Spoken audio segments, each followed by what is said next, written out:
안녕하세요. 우리 뉴프런트 교회 성도 여러분, 또 온라인으로 함께 하신 여러 성도 여러분 환영합니다. 우리 찬양하며 기도 시작하겠습니다.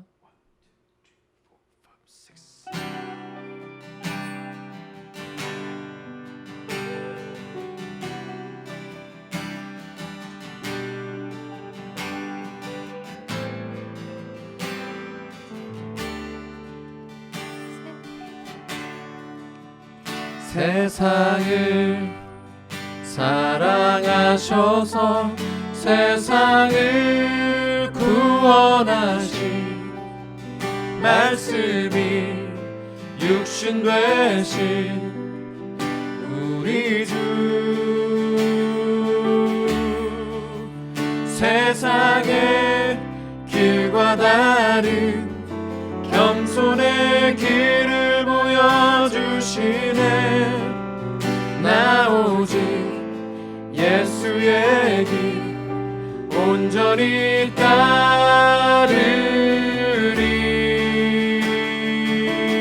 이 땅 나그네 삶 담대하게, 이 땅 나그네 삶 거룩하게, 이 땅 나그네 삶 신실하게 주님의 뜻과 공의 이루리. 이 땅 나그네 삶 담대하게, 이 땅 나그네 삶 거룩하게, 이 땅 나그네 삶 신실하게 주님의 뜻과 공의 이루리. 이 땅에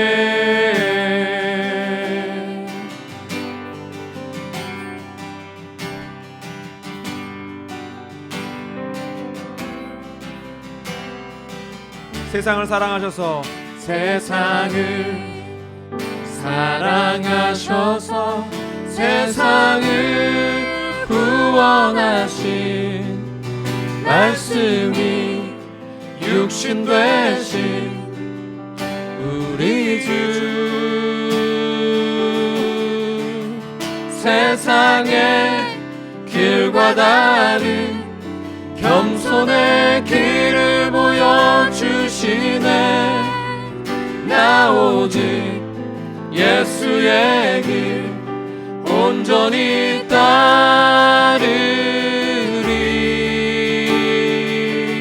이 땅 나그네 삶 담대하게, 이 땅 나그네 삶 거룩하게, 이 땅 나그네 삶 신실하게 주님의 뜻과 공의 이루리. 이 땅 나그네 삶 담대하게, 이 땅 나그네 삶 거룩하게, 이 땅 나그네 삶 신실하게 주님의 뜻과 공의 이루리. 이 땅에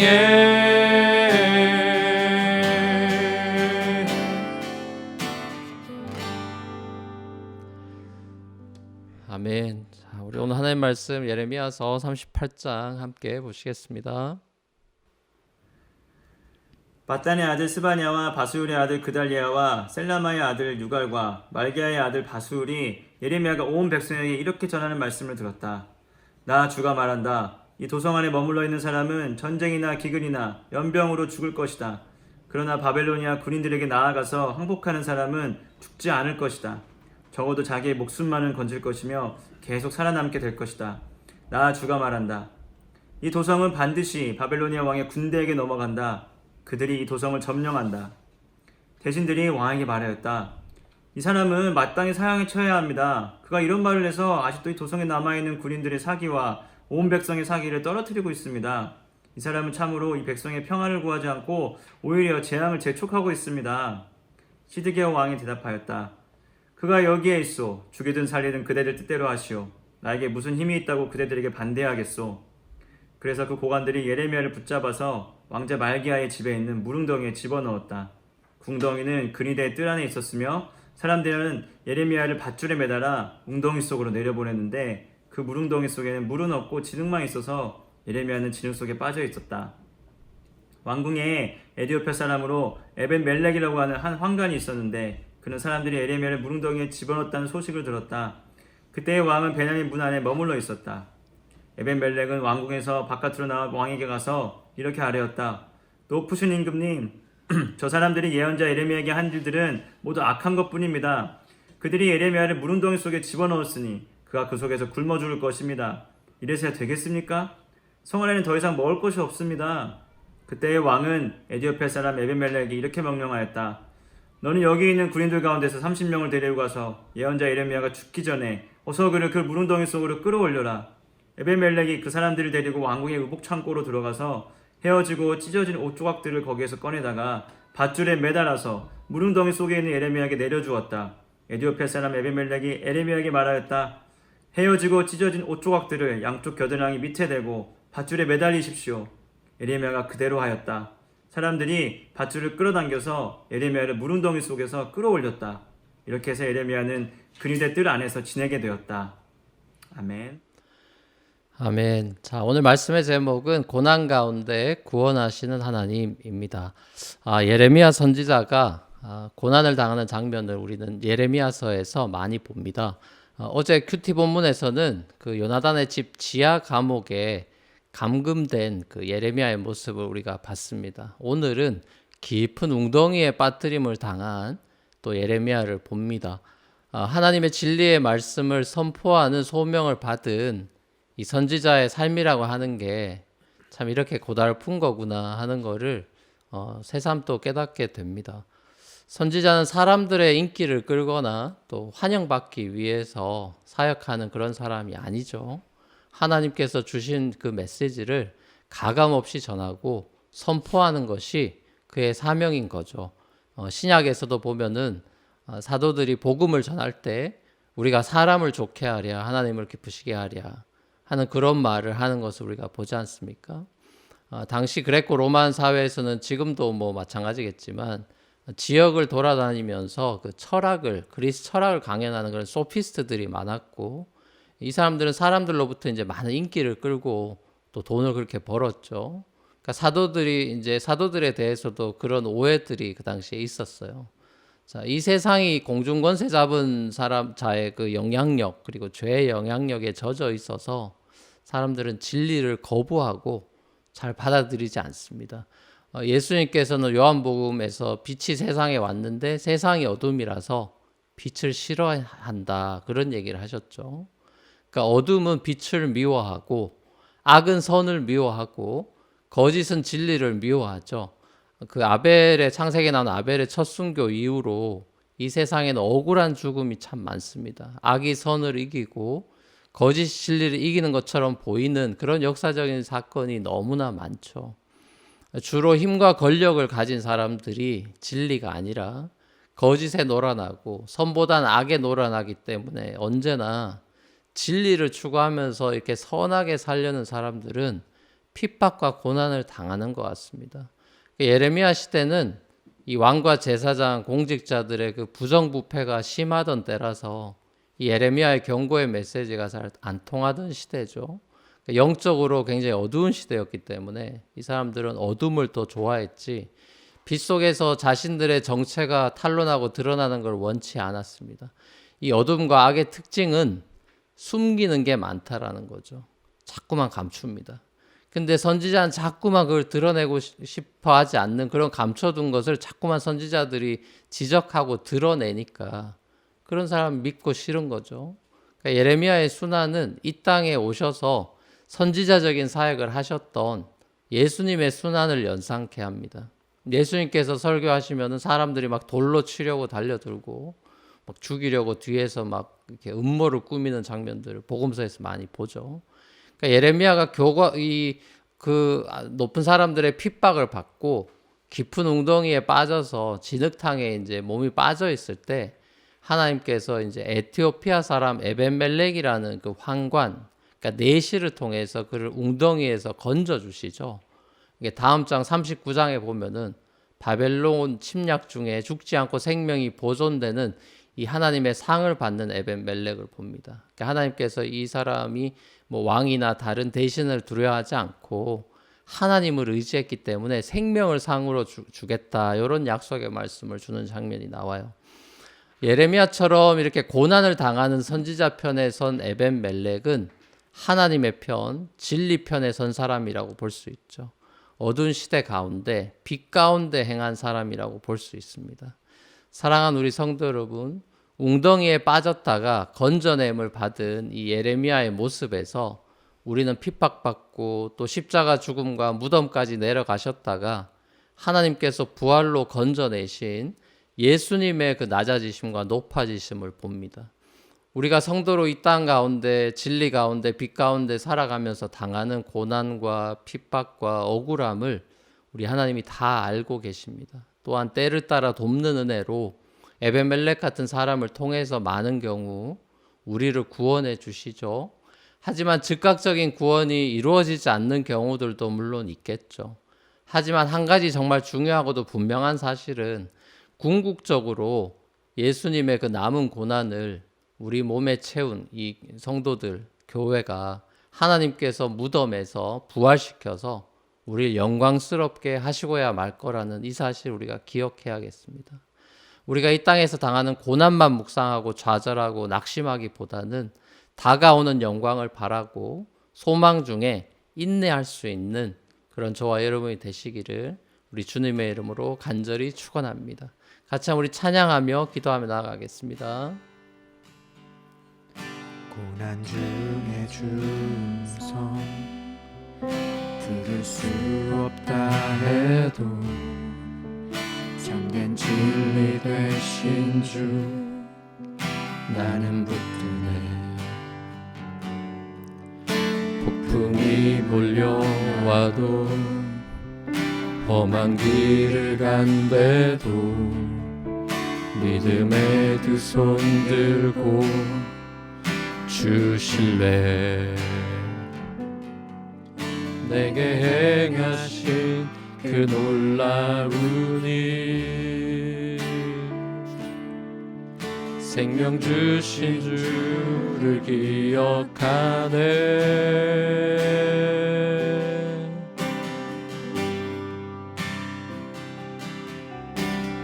그 사랑이 내려와 날 자유케 하셨네. 영원히 나는 주님의 것 산과 골짜기에서 내 영혼 노래하네. 영원히 나는 주님의 것 나의 삶 주의 것 나의 삶 주의 것 내 모든 삶 오직 주의 것 나의 삶 주의 것 내 모든 삶 오직 주의 것 그 사랑이 내려와 날 자유케 하셨네. 영원히 나는 주님의 것 산과 골짜기에서 내 영혼 노래하네. 영원히 나는 주님의 것. 아멘. 우리 기도 제목 가지고 같이 한번 기도할 텐데 우리 첫 번째 기도 제목 같이 한번 읽고 기도하겠습니다. 시작. 고난을 피해 다니는 삶이 아니라 고난을 믿음으로 통과해 나가는 삶이 되길 원합니다. 고난의 순간 더욱 주님을 의지하기 원합니다. 주님만이 우리의 구원이심을 고백합니다. 자, 고난을 좋아하는 사람은 아무도 없겠지만 고난을 피할 수 있는 사람도 없습니다. 고난의 순간 주님을 의지하면서 더 이겨나갈 수 있도록 지금 팬데믹도 마찬가지고 주님만이 우리의 구원임을 고백하는 시간들이 되길 원하고 그런 삶이 되길 원합니다. 주님 앞에 한번 고백하면 좋겠습니다. 다 같이 한번 기도하시겠습니다. 사랑의 아버지 하나님, 오늘 예레미야의 고난을 바라보면서 우리 성도의 삶에는 늘 고난과 핍박이 있다는 것을 다시 한번 깨닫게 됩니다.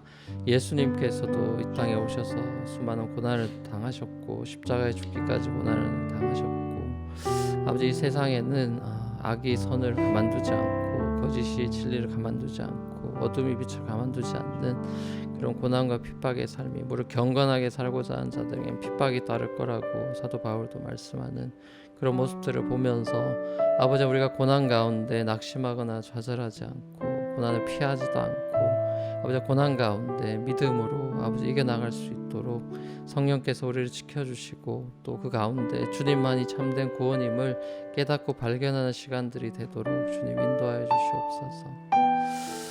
우리 두 번째 기도 제목 같이 한번 읽고 기도하면 나가면 좋겠습니다. 같이 읽겠습니다. 시작. 고난 중에 우리와 함께 하시는 하나님을 이스라엘의 역사를 통해 이 땅에 오신 예수님의 삶을 통해 봅니다. 하나님이 나를 버리신 것 같은 웅덩이에서 건져냄을 받는 구원의 손길을 베풀어 주옵소서. 자, 고난 가운데 함께 하시는 예수님, 또 이 땅 이스라엘의 고난 가운데 함께 하신 하나님, 또 우리 팬데믹 가운데도 함께 하신 하나님 우리가 바라보면서 웅덩이에 빠진 것 같은 우리의 삶이나 또 우리 성도들 가운데 그런 어려움에 처한 분들 구원의 손길을 베풀어 주셔서 에벤멜렉을 보내주시고 건져주시옵소서. 주님 앞에 우리 중보하며 또 여러분 자신을 위해서 기도하면 좋겠습니다. 다 같이 한번 기도하시겠습니다. 사랑의 아버지 하나님, 고난 가운데 우리를 버리시지 않고 함께 하시는 그 하나님의 모습을 이스라엘의 역사 가운데서 바라보고 또 우리 예수 그리스도 이 땅에 오신 예수님의 삶을 통해서 우리와 함께 하시고 우리와 함께 채울하시는 그 하나님의 그 긍휼을 저희들이 깨닫고 또 위로를 받으면서 아버지 고난 가운데서도 우리가 좌절하지 않고 낙심하지 않고 아버지 하나님 주님 붙잡고 일어날 수 있게 되기를 원하고 또 본문에 나온 에벤멜렉과 같은 도움의 손길들을 우리에게 붙여주셔서 구원을 경험하는 시간들 되게 하시고 이 팬데믹 기간 가운데서 우리가 서로가 서로에게 예수님의 손과 발이 되며 구원하고 건져낼 수 있는 그런 사람들이 되기를 원하고 특별히 어려운 가운데 웅덩이에 빠져있는 것 같은 절망 가운데 있는 성도들이 있다면 주님께서 찾아가 주시고 건져 주시옵소서. 우리 마지막 세 번째 기도 제목 같이 한번 읽고 기도하면 나가겠습니다. 같이 읽겠습니다. 시작. 성도의 삶이 고난을 통과한 영광의 삶이라는 사실을 기억하기 원합니다. 고난 없는 어둠이 아니라 고난 있는 빛을 좋아하고 따르는 믿음과 용기를 주옵소서. 거짓이 아닌 진리를 선택하는 선지자적인 삶을 살게 하옵소서. 자, 우리가 복음으로 살아가고 어두움에서 빛으로 인도하시니 아름다운 덕을 선전하는 그런 사람들로 우리가 부름 받았다면 하나님 빛을 더 좋아하고 빛을 따르며 믿음과 용기를 가지고 고난 가운데서도 믿음 버리지 않고 다가오는 영광을 바라볼 수 있는 진정한 소망을 가진 자들 되길 원한다고 마지막으로 한번 기도하면 나가면 좋겠습니다. 다 같이 한번 기도하시겠습니다. 사랑의 아버지 하나님, 그렇습니다. 우리가 어려움을 당할수록 유혹이 많고 아버지 해결책을 찾다 보니까 또 정말 그런 타협을 하고 또 편법을 쓰기도 하고 하는 그런 모습들이 우리 안에 있습니다. 아버지 하나님, 이 세상의 어둠이 깔려 있을 때 우리는 빛으로 나아갈 수 있기를 원하고 말씀에 따라 순종하기를 원하며 아버지 거짓에 놀아나지 않고 진리 편에 서며 아버지 빛 가운데로 행할 수 있는 빛의 자녀들이 되기를 원합니다. 그래서 이 세상 가운데 어두운 데서 우리를 빛으로 인도하시니 그 아름다운 덕을 선전하는 선포자로 선지자적인 삶으로 우리가 살아갈 수 있도록 주님 인도해 주시기를 원합니다. 택하신 족속 왕같은 제사장으로 삼으신 이유는 선지자적인 삶을 살기를 원하셔서 우리를 불러주셨는데 아버지 그 복음을 살아낼 수 있고 선포하는 그런 삶 되도록 인도하여 주시옵소서. 사랑과 은혜가 풍성하신 아버지 하나님, 오늘도 고난받는 예레미야를 보면서 또 이 땅에 오셔서 고난받으시는 예수님의 모습을 또한 생각하게 됩니다. 우리도 이 땅을 살아가면서 진리 안에 말씀을 따라 산다는 것이 정말 녹록지가 않고 정말 나만 가는 것 같은 그런 외로운 길이고 또 힘든 길일 수도 있지만 좁은 길이라는 생각이 들 때도 있지만 아버지 하나님, 이 길이 바른 길이고 주님이 기뻐하시는 길이라는 것을 깨달으며 이게 영광으로 가는 길이라는 것도 깨달아서 고난만 묵상하고 좌절하고 실망하지 않고 다가오는 영광을 바라볼 수 있는 영안을 열어주시며 부활의 소망 가운데 빛 가운데 행할 수 있는 하나님의 거룩한 자녀들의 삶이 되도록 인도하여 주시옵소서. 모든 것 주님께 의탁드리며 감사드리며 예수님의 이름으로 기도합니다. 아멘. 하늘에 계신 우리 아버지여, 이름이 거룩히 여김을 받으시오며 나라의 임하옵시며 뜻이 하늘에서 이루어진 것 같이 땅에서 이루어지이다. 오늘날 우리에게 일용할 양식을 주옵시고 우리가 우리에게 죄진 자를 사해 준 것 같이 우리 죄를 사해 주옵시고 우리를 시험에 들게 하지 마옵시고 다만 악에서 구하옵소서. 대개 나라와 권세와 영광의 아버지께 영원히 싸움나이다. 아멘. 감사합니다. 평안한 밤 되시고 또 내일 뵙겠습니다.